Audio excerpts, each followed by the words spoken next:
میرے قادر مطلق نے انسان کو بیکار پیدا نہیں کیا،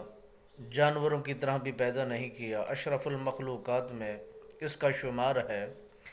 اور انسانوں کو بہترین خوبصورت بنا کر دھرتی پر بھیجا ہے تاکہ یہ وہاں جا کر کے میری عبادت کر سکیں، میری تسبیحات کر سکیں، میرے اذکار کر سکیں، مجھے راضی کر سکیں۔ خدا وحدہ لا شریک اپنے بندوں سے اتنا محبت فرماتا ہے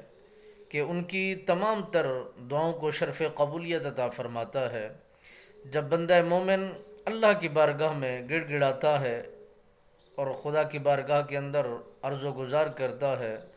تو میرا خالق اپنے بندوں پر اس بات کا فخر کرتا ہے اور فرشتوں کو مخاطب کر کے فرماتا ہے، یہی میرے بندے میری دربار میں کس انداز میں جھک رہے ہیں اور مانگ رہے ہیں۔ انسان جب اپنی رائے کو مالک بے نیاز کی رائے کے مطابق قربان کرتا ہے، جب اپنی خواہش کو خدا کی منشا کے مطابق قربان کر دیتا ہے، جب انسان اپنے ارادے کو خدا کے حکم کے مطابق ڈھال دیتا ہے تو اجر بھی تو اتنا زیادہ ملتا ہے، برکات بھی تو اتنا زیادہ ہوتی ہیں، رحمت کا سلسلہ بھی خدا کی طرف سے زیادہ کر دیا جاتا ہے، کیونکہ بندے نے اپنے آپ کو خدا کی حد بندیوں کے تابع کر دیا ہے۔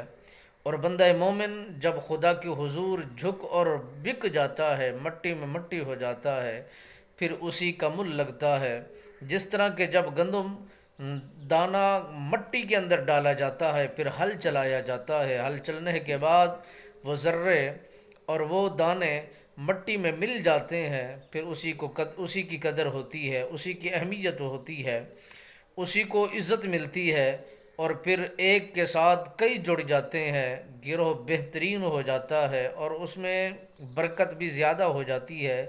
اسی حساب سے اگر بندہ مومن اپنی منشا کو، اپنی رائے کو خدا کے حکم کے تابع کر دے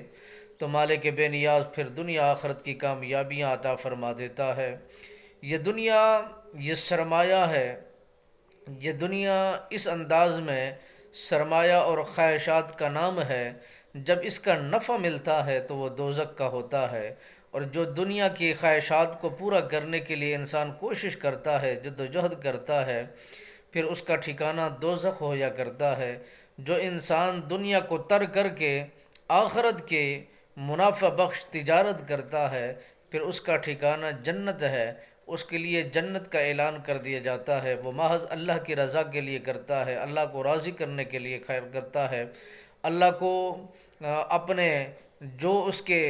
معاملات ہیں وہ ترک کر کے خدا کے معاملات کے مطابق اپنی زندگیوں کو بہترین خوبصورت بنانے کے حساب سے وہ زندگی کو بسر کرتا ہے،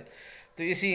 انداز میں مالک بے نیاز پھر اسے دنیا آخرت کی کامیابیاں بھی عطا فرماتا ہے، سرخرویاں بھی عطا فرما دیتا ہے۔